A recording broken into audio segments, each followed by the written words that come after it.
ഹായോ. അപ്പോൾ ഞാൻ ഇന്നൊരു വളരെ എന്നോട് ഒത്തിരി പേര് ചോദിക്കുന്നൊരു ഡൗട്ട്സാണ്. ഈ ഒരു ഡൗട്ടിനെ പറ്റി പറയാനാണ്. ട്വിൻസ് എങ്ങനെയാണ് ഉണ്ടാകുന്നത്? ട്വിൻസ് ഉണ്ടാകാൻ എന്താ ചെയ്യേണ്ടത്? ഒത്തിരി പേർക്ക് ആഗ്രഹം ഉണ്ടാവും ഈ ട്വിൻസ് കുട്ടികളുണ്ടാവണം. അതിന് ചെറുപ്പം തൊട്ടേ ഈ ഇരട്ടപ്പഴം കഴിക്കുന്നവർ അങ്ങനെയൊക്കെ ഒത്തിരി പേര് നമ്മുടെ നാട്ടിലുണ്ട്. അപ്പോൾ ട്വിൻസ് ഉണ്ടാകാൻ എന്ത് ചെയ്യണം? അങ്ങനെ ഒത്തിരി പേര് എന്നോട് ഡൗട്ട് ചോദിച്ചിട്ടുണ്ട്. അപ്പം ആദ്യം തന്നെ ഒരു സ്ത്രീയിൽ ഒരു മാസത്തിൽ ഒരു ഓവമാണ് നമ്മുടെ മെൻസ്ട്രേഷൻ ടൈമിൽ വരുന്നത്. ഓക്കെ, ഒരു ഓവമാണ് മെച്യൂറായിട്ട് നമ്മുടെ ഓവുലേഷൻ ടൈം, അതായത് day 14 from the first day of periods. നമ്മൾ പീരീഡ്സായി ആദ്യത്തെ ദിവസം തൊട്ട് 14ാമത്തെ ദിവസമാണ് ആ ഓവുലേഷൻ പ്രോസസ്സ് നടക്കുക. അന്ന് എല്ലാ മാസവും ഒരു ഓവമാണ് വരുന്നത്.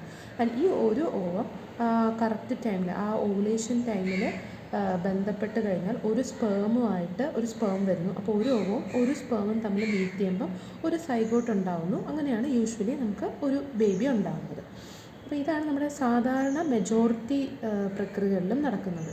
ഇനി ട്വിൻസ് ഉണ്ടാകുന്നത് എങ്ങനെയാണെന്ന് വെച്ചാൽ, ട്വിൻസ് തന്നെ പല ടൈപ്പാണ്. നിങ്ങൾക്ക് പലർക്കും കേട്ടിട്ടുണ്ടാവും identical twins and non identical twins. That is ഈ ഐഡൻറ്റിക്കൽ അല്ലാത്ത ട്വിൻസിനെ നമ്മൾ ഫ്രറ്റേണൽ ട്വിൻസ് എന്ന് പറയും.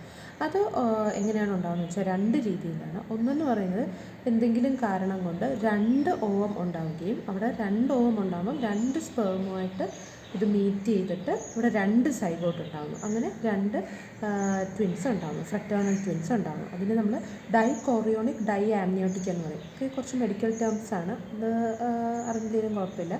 ബട്ട് സ്റ്റിൽ അപ്പം ചിലപ്പം രണ്ട് ഓവം വരുന്ന സിറ്റുവേഷൻസിൽ നമുക്ക് രണ്ട് സ്പേമുമായിട്ടുണ്ടായിട്ട് ഡൈകോറിയോണിക് ഡൈ ആംനിയോട്ടിക് DCDA ട്വിൻസ് ഉണ്ടാവും. ഇനി ഓക്കെ, ലൈക്ക് നമ്മുടെ ഒരു ഓവം വന്നു, യൂഷ്വൽ പ്രോസസ്സ് പോലെ ഒരു ഓവം വന്നു, ഒരു സ്പേം വന്നു, ഇവർ മീറ്റ് ചെയ്തു, ഒരു സൈഗോട്ട് ഉണ്ടായി.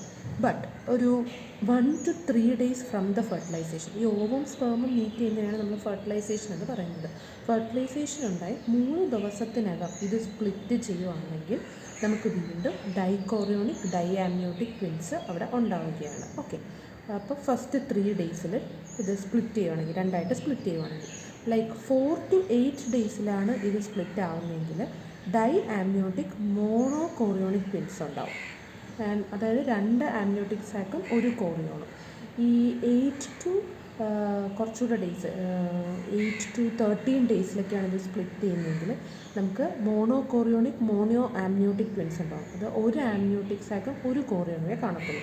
ഇനി ഫെർട്ടിലൈസേഷൻ കഴിഞ്ഞ് 13 ദിവസം കഴിഞ്ഞിട്ടാണ് ഈ സ്പ്ലിറ്റിങ് അവിടെ സംഭവിക്കുന്നതിൽ നമുക്ക് കൺജോയിൻഡ് ട്വിൻസ് ഉണ്ടാവും. കൺജോയിൻഡ് ട്വിൻസ് നമ്മൾ മൂവീസിലൊക്കെ അല്ലെങ്കിൽ ചില ന്യൂസിലൊക്കെ കണ്ടിട്ടുണ്ടാവും. അതായത് ചെസ്റ്റ് റീജിയൻ ഒട്ടിയിട്ട് അല്ലെങ്കിൽ തല രണ്ടും ഒട്ടിയിട്ട് അങ്ങനെയുള്ള ട്വിൻസൊക്കെ ഉണ്ടാകുന്നത് ഈ 13 ദിവസം കഴിഞ്ഞിട്ടുള്ള ഈ സ്പ്ലിറ്റിങ്ങിലാണ്. ഇങ്ങനെയാണ് ശരിക്കും ട്വിൻസ് ഉണ്ടാകുന്നത്. നമുക്ക് ട്വിൻസ് ഉണ്ടാകാനായിട്ട് പ്രത്യേകിച്ചൊന്നും അങ്ങനെ നമുക്ക് ചെയ്യാൻ പറ്റില്ല. അത് ലൈക്ക് ഒരു എന്താ പറയുക, ഒരു പ്രോബബിലിറ്റി, ചിലപ്പം സ്പ്ലിറ്റിങ് നടക്കുന്നു, അങ്ങനെ ആവുന്നു, അങ്ങനെയുള്ളതാണ്.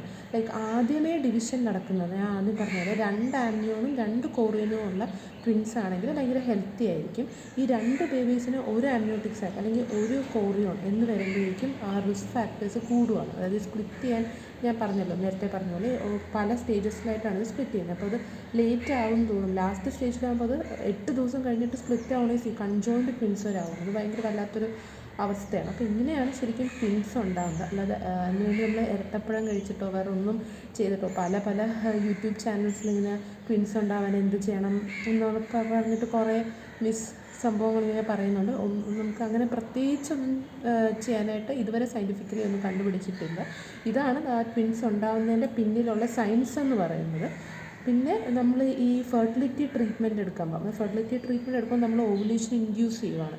കാരണം അവിടെ നമ്മൾ IVF ഒക്കെ ചെയ്യുമ്പോൾ ഒരു സൈഗോട്ട് മാത്രമല്ല, കാരണം ഒത്തിരി കോസ്റ്റ്ലി ആയിട്ടുള്ളതും ഒത്തിരി റിസ്ക്കി ആയിട്ടുള്ളതും ഒക്കെയുള്ള പ്രൊസീജിയേഴ്സാണ്. അപ്പോൾ ഫെയിലിയർ റേറ്റ് കുറയ്ക്കാൻ വേണ്ടി നമ്മൾ ഒന്നിൽ കൂടുതൽ സൈഗോട്ട്സ് നമ്മൾ IVFലൂടെ ഉണ്ടാക്കി അമ്മയുടെ ഗർഭപാത്രത്തിലേക്ക് നമ്മൾ ട്രാൻസ്ഫർ ചെയ്യണം. അപ്പം അങ്ങനെയുള്ള സിറ്റുവേഷൻസിൽ ഫെർട്ടിലിറ്റി ട്രീറ്റ്മെൻറ്റ് എടുക്കുന്നവരിൽ ട്വിൻസ് ഉണ്ടാകാനുള്ള സാധ്യത കൂടുതലാണ്. പിന്നെ ഫാമിലി ഹിസ്റ്ററി ഓഫ് ട്വിൻസ് ഉണ്ടെങ്കിൽ, അല്ലെങ്കിൽ ചെറിയ ഫാക്ടേഴ്സ്, അമ്മയുടെ ഏജ് കൂടുന്തോറും അങ്ങനെയുള്ള ചെറിയ കുറച്ച് ഫാക്ടേഴ്സ് മാത്രമേ ഉള്ളൂ ട്വിൻസ് ഉണ്ടാകാനായിട്ട് ഇങ്ങനെ ലൈക്ക് പ്രോബബിലിറ്റി കൂട്ടുന്നത്. അതായത് യൂഷ്വലി ഒരു ഹെൽത്തി റീപ്രൊഡക്റ്റീവ് ഏജിലുള്ള ഒരു ഗേളും ഒരു ബോയും തമ്മിൽ കുട്ടികളുണ്ടാകുമ്പം വളരെ ചാൻസ് കുറവാണ് ട്വിൻസ് ഉണ്ടാവാൻ. ലൈക്ക് ഞാൻ നേരത്തെ പറഞ്ഞ പോലെ അങ്ങനെ സ്പ്ലിറ്റിങ്ങോ അങ്ങനെ എന്തെങ്കിലും ബൈ ചാൻസ് സംഭവിച്ചാൽ മാത്രമേ ട്വിൻസ് ഉണ്ടാവുള്ളൂ. അല്ലാതെ അതിനുവേണ്ടി നമുക്ക് പ്രത്യേകിച്ച് വേറൊരു ടിപ്സ് ആൻഡ് ട്രിക്സ് ഒന്നുമില്ല. Okay, thank you.